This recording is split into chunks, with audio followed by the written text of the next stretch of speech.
အနာရဘိသထေဆိုတာကျွတ်တော့ငငယ်တုန်းကတော့မသိလို့ဟာအနာရဘိသထေဆိုတာအနာရီသိပ်ပေါ်တာကွာဒီလိုထင်ခဲ့တာဘယ်ဟုတ်မလဲအနာရဘိသထေဆိုတာအနာထပိန္တိကတ္တလို့ပါသဖြင့်တရားနာပိဋကလည်းတချို့သဘောပေါက်ကြပြီးသားဖြစ်ပါအာထာယအာကိုရမဲ့နေတဲ့စားရမဲ့တောက်ရမဲ့ပုံကိုယ်တွေကိုထမင်းပေးတတ်တဲ့တထေးဗျအနာထပိန္တိကဆိုတာဒါကြောင့်အနာရဘိသထေကိုနားလည်အောင်အဓိပ္ပာယ်ပြန်လိုက်တော့အာကိုရမဲ့နေတဲ့စားရမဲ့တောက်ရမဲ့လူတွေကိုထမင်းပေးတဲ့တထေးလို့အဲ့ဒါလို့မှတ်လိုက်ကြစမ်းသဘောပေါက်သွားပါလားဒီတထေးဒီတရားနာပိဋကရေမြတ်စွာဘုရားကိုတော်မြတ်ကြီးအားသာသနာကိုကြည်ညိုလွန်းလို့54ခရီးအကုန်ကြခံပြီးတော့လှူဒန်းခဲ့တယ်တရားနာပိဋကဘယ်နှကလေးတော့အကုန်ကြခံလှူတာအနာရဘိသထေကြီးတောင်မှလှူလိုက်တာ54ခရီးဆိုတော့5ချက်30ခမရတို့တာဝန်လေးမနေကြနဲ့နေ့စဉ်ဘုရားကိုတော်မြတ်ကြီးကျောင်းတော်သို့3ချိန်သွားဘယ်နှချိန်သွားတော့ပိဋကအဲ့ဒီလို3ချိန်သွားတဲ့အချိန်ခါမှာနတ်နဲ့ခင်းပါနဲ့သွားသလဲလို့ဆိုတော့ယာခုနဲ့လှူစရာလက်ထဲအမြင်ပါနတ်နဲ့ခင်းပါနဲ့သွားတော့ညကျောင်းတော်နေ့လည်းခင်းကြတော့ထောမတ်စီဦးတွေနဲ့သွားနေ့လည်းခင်းကြတော့ဘာနဲ့သွားညချမ်းအချိန်ကြတော့ဟောပန်းစီမီဖျောင်းတိုင်နဲ့တကွတန်ဃာတော်တွေအတွက်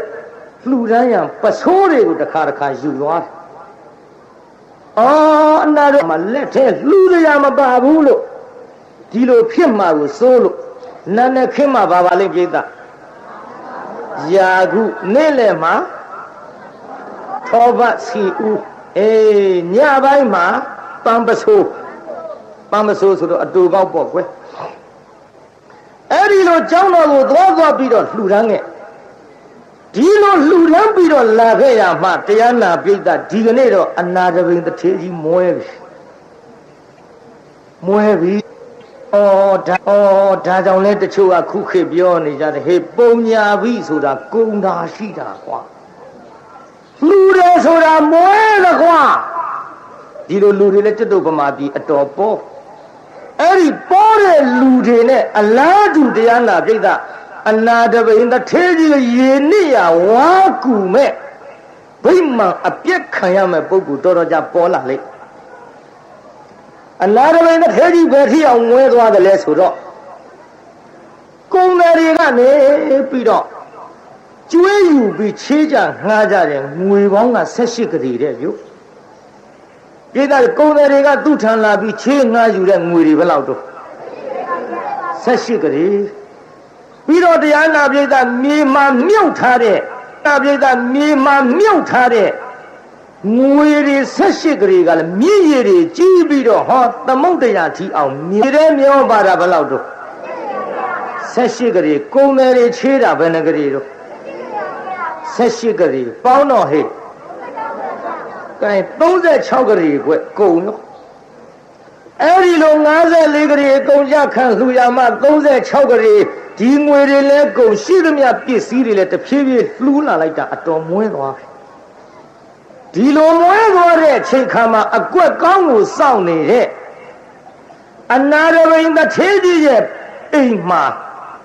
4ခုမြောက်သောတကားမှနေတဲ့တကစောင်းနတ်ဘာနတ်တုံးဟဲ့ပြေသားကြီးမှတ်ထားနော်ခမရတို့အိမ်ဒီမှာအိမ်ဆောင်နတ်ဆိုတာရှိအိမ်ဆောင်နတ်လဲအိမ်ဆောင်နတ်တိုင်းကောင်းတယ်မထင်နဲ့ခမရတို့အခုပြောနေတဲ့ခမရတို့ကိုးကွယ်နေတဲ့နတ်ကတော့ကောင်းပါတယ်ဟုတ်တယ်လေတော်ကြနတ်ကကျုပ်မျက်စောင်းထိုးရင်ထိုးနေမှာ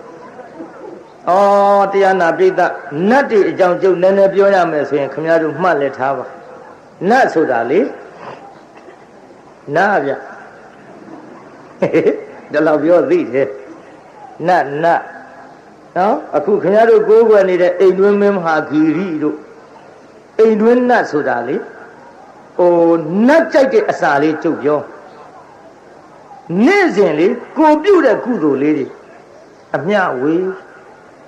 အဲ့ဒီအိမ်ဆောင်နတ်ကိုမေတ္တာပို့ အိမ်ထဲမှာကြက်တွေရုပ်တဲ့စကားတွေကိုရှောင်းအဲ့ဒါနတ်ချစ်ခင်အုံးပြီးကြောင့်လည်းလက်ဖက်ထုတ်တယ်ကြိုက်မှတ်ထားနော်အုံးပြီးကြောင့်လည်းလက်ဖက်ထုတ်တယ်ကြိုက်တယ်မယုံလို့ရှိရင်တရားနာပရိသတ်အဲ့ဒီအုံးပြီးကြောင့်ဖြုတ်ရဲဖြုတ်တာပြစ်မေတ္တာနိုင်ဖို့အမြတ်တမ်းဝေပါအုံးပြီးကြောင့်တယ်ကြိုက်အခုတော့ခင်ဗျားတို့ကအုံးလေးကြောက်ကြီးတော့ထားပါရဲ့တဏခါးရည်တော့ပက်ပါရဲ့တပြေခက်တော့ထိုးပါရဲ့ပြီးတော့လည်းခင်ဗျားတို့ကအုံးလေးကြောင့်သားပြီးတော့လည်းအုံးလေးကြောင့်သားရှိပါပြောမှလည်းမသိဘူးတတိထားတရားနာပြိဿဖြုတ်ရဲလို့ရှိရင်မေတ္တာပို့အမြဝေပြီးတော့အုံးလေးကြောင့်ဖြုတ်ပြစမ်းပြေလာကြီးဖြုတ်ရဲပါမလားဟေးကလေးကြည့်ပြောဘယ်မိဘတွေကအိမ်ကြရိုက်လိမ့်မယ်ဟေးရိုက်လိမ့်မယ်ကောင်လေးကြည့်ပြောဟဲ့မလုံးနဲ့ကွာဖွားကြီးတွေကသိသန်းနေတာကဲပြေးတာကြီးဖြိုးရလားဖြိုးရပါဦးဗျာကဲမဖြိုးရဖြိုးကြပါနဲ့ဗျာဒါပဲကောင်းပါလေတော့じゃဘုန်းကြီးဟောလိုက်တာနဲ့ဟိုတရားနာပိဋကဟိုကိုတတ္တိနဲ့သာကိုဖြုတ်ပါတော့ကျုပ်ရှိမြားဥကလှဲ့လာမှာဘုရားဟောတဲ့တရားယုံကြည်လို့မေတ္တာပို့မယ်အမျှဝေမယ်အုံးသီးကြောင့်တော့မထားဘူးဆိုပြီးဖြုတ်ပြီးဆိုကြပါစို့။အဲအုံးသီးကြောင့်ဖြုတ်တဲ့နေ့ဘိုင်းနာပြီဆိုကြပါစို့။ဒီဘက်ကအုံးသီးကြောင့်ရှိတော့ကလည်းနာတာပါပဲ။ဒါပေမဲ့အုံးသီးကြောင့်ကြီးဖြုတ်လို့ဒီဘိုင်းနာတယ်လို့ဖြစ်တော့မယ်ခမည်းတော်ရဲ့ဥပါဒာခေါင်းကိုက်ပြန်တော့လေအုံးသီးကြောင့်ဖြုတ်လို့ကိုက်တယ်လို့ဖြစ်တော့မယ်မြားက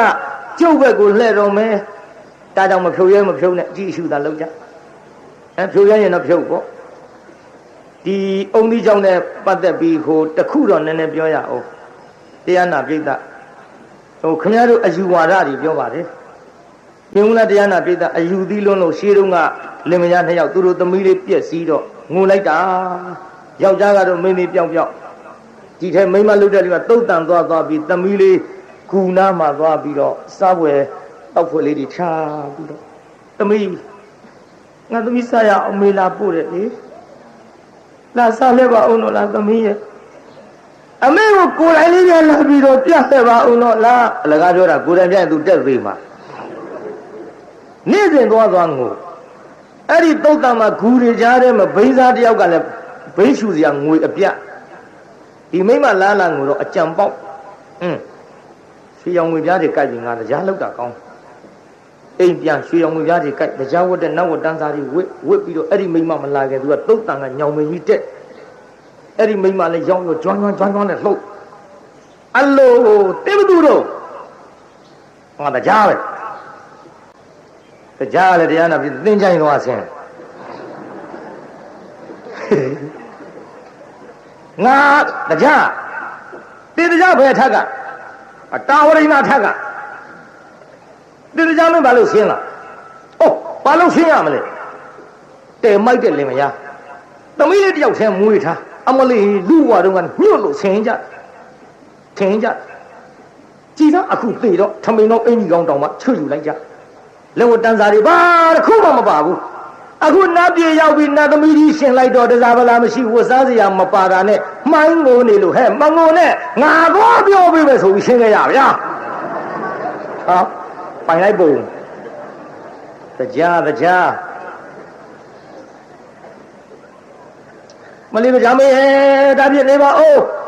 မလေးဒီလိုဆိုရင်ကျုပ်သမီးလေးမျက်နှာငယ်နေတဲ့နတ်သမီးချင်းမတူလို့ဆိုရင်ကျုပ်အိမ်ပြန်ပြီးယူပါဦးမယ်တရားမေးခဏနေပါဦးမျက်နှာယူရဲ့အိမ်ပြန်လက်ဝက်လက်စားတွေထုတ်တစ်တာကြီးဖွင့်တစ်တာတောင်ပိတ်ခဲမိဘူးတရားနာပိဋကအထုပ်ကြီးနဲ့ထွက်လာယောက်ျားလုပ်တဲ့လူကလည်းတရားနာပိဋကကြီးမရှိသေးဘူးပေါ့မသိသေးဘူးပေါ့ဒီမှာယူလာပြီးတော့တရားမေးသမီးလေးဒီပစ္စည်းတွေပေးလိုက်ပါဆင်းခဲ့ပါတရားမေးရဲ့ယူသွားပါတရားမေးရဲ့ငါတရားတကိုးနဲ့ထားပြခဲ့ပြီးတော့မှတကိုးနဲ့ဆင်ကားထားယူမယ်ပြန်နေတကိုးနဲ့ယူမှာတဲ့ဝေးတာဆင်းရင်ကိုဟိုဟာတည်းဟိုညိဒီညိနဲ့သူကိုကားကြီးဆင်းရမှာကဲဟိုကပြန်သွားအထုပ်ကလေးချထားကြတော့အထုပ်ကလေးယူဒီထက်မိမပြန်သွားလင်လုတ်တဲ့လူကဟောမင်းမိုက်ပါကွာသမီးတစ်တာဖွင့်ထားကုန်ပြီဝစားလည်းမရှိတော့ဘူးကျွေးတော်ဝစားလည်းမရှိတော့ဘူးမလေးတော့နဲ့အလကားရမ်းပြီးတော့ပူနေကျွတ်တို့သမီးနတ်ပြည်ရောက်တယ်နတ်ပြည်ရောက်တဲ့အဲ့ဒါတရားမင်းကိုယ်တိုင်ဆင်းလာပြီးတော့သမီးလေးနတ်သမီးချင်းမတူလို့ဝတ်စရာစားစရာမရှိလို့ဆိုလို့ကျုပ်သွားပို့လိုက်တယ်ဟေးမိုက်ပါဟာငါပြန်ပြောရောပေါ့သမီးလေးထမကျင်တာမှာရအောင် မှားကြတာတွေပြောပါစေမဖြစ်ဘူးငါမြင်းနဲ့လိုက်မှမြင်းနဲ့လိုက်မှဆိုပြီးမြင်းနဲ့လိုက်သွား